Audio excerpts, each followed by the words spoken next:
গোপন সংবাদ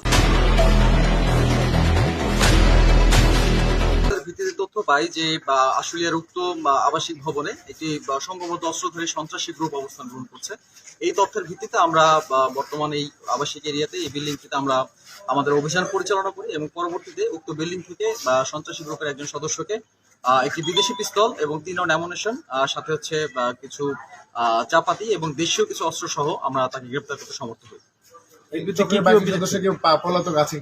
বাকি সদস্যদের বিরুদ্ধে আমরা যথাযথ আইনের ব্যবস্থা এবং তাদের গ্রেপ্তারের আয়তায় আনার জন্য আমরা যথাযথ ব্যবস্থা গ্রহণ করব। যে গ্রেপ্তার হয়েছে তার পেশাটা কি বা সে মূলত কি করে? আচ্ছা, আসলে এরিয়ায় বিভিন্ন ধরনের সন্ত্রাসী কার্যক্রমের সাথে সে জড়িত এবং আমরা তার সম্পর্কে আমাদের পূর্বে তথ্য ছিল যে চাঁদাবাজি থেকে শুরু করে বিভিন্ন ধরনের অস্ত্র সন্ত্রাসের সাথে উক্ত ব্যক্তি জড়িত। তার বিরুদ্ধে কি আইনানুগ ব্যবস্থা নিচ্ছে? আমরা অস্ত্র আইনের যে প্রচলিত নিয়ম অনুযায়ী আমরা তার বিরুদ্ধে মামলা দায়ের করাতে শুরু করি এবং প্রচলিত আইনানুগ ব্যবস্থা আমরা গ্রহণ করি। নাম তার নাম হচ্ছে মোহাম্মদ মাসুদ। ঠিকানা, বাড়ি? সে কি কোনো ক্যাডার সন্ত্রাসী সহযোগী হতে পারে এরকম কোনো কিছু নাকি? অ্যাকচুয়ালি বর্তমানে যাকে গ্রেপ্তার করা হয়েছে এটা একটি সংঘবদ্ধ চক্র যারা হচ্ছে আশুলিয়ার বিভিন্ন স্থানে অস্ত্র সন্ত্রাস থেকে শুরু করে চাঁদাবাজি থেকে শুরু করে সকল ধরনের সন্ত্রাসী কার্যকলাপের সাথে জড়িত। এখানে একটি সংঘবদ্ধ চক্র বর্তমানে বিদ্যমান রয়েছে। আমরা এই চক্রটিকে ধরার জন্য সর্বাত্মক ব্যবস্থা গ্রহণ করবো ইনশাআল্লাহ। Thank you.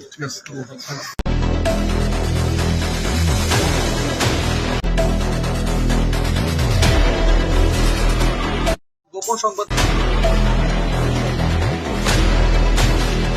ভিত্তিতে তথ্য পাই যে আশুলিয়ার উক্ত আবাসিক ভবনে একটি সংঘবদ্ধ অস্ত্রধারী সন্ত্রাসী গ্রুপ অবস্থান গ্রহণ করছে। এই তথ্যের ভিত্তিতে আমরা বর্তমানে এই আবাসিক এরিয়াতে এই বিল্ডিংটিতে আমরা আমাদের অভিযান পরিচালনা করি এবং পরবর্তীতে উক্ত বিল্ডিং থেকে সন্ত্রাসী গ্রুপের একজন সদস্যকে একটি বিদেশি পিস্তল এবং 3 রাউন্ড অ্যামুনিশন সাথে হচ্ছে কিছু চাপাতি এবং দেশীয় কিছু অস্ত্র সহ আমরা তাকে গ্রেপ্তার করতে সমর্থ হই। বাকি সদস্যদের বিরুদ্ধে আমরা যথাযথ আইনের ব্যবস্থা এবং তাদের গ্রেপ্তারের আয়তায় আনার জন্য আমরা যথাযথ ব্যবস্থা গ্রহণ করব। যে গ্রেপ্তার হয়েছে তার পেশাটা কি বা সে মূলত কি করে?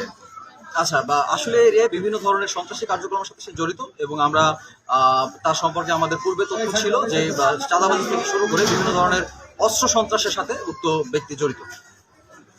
তার বিরুদ্ধে কি আইনানুগ ব্যবস্থা নিচ্ছে? আমরা অস্ত্র আইনের যে প্রচলিত নিয়ম অনুযায়ী আমরা তার বিরুদ্ধে মামলা দায়ের করাতে শুরু করি এবং প্রচলিত আইনানুগ ব্যবস্থা আমরা গ্রহণ করি। নাম তার নাম হচ্ছে মোহাম্মদ মাসুদ। ঠিকানা, বাড়ি? সে কি কোনো ক্যাডার সন্ত্রাসী সহযোগী হতে পারে এরকম কোনো কিছু নাকি?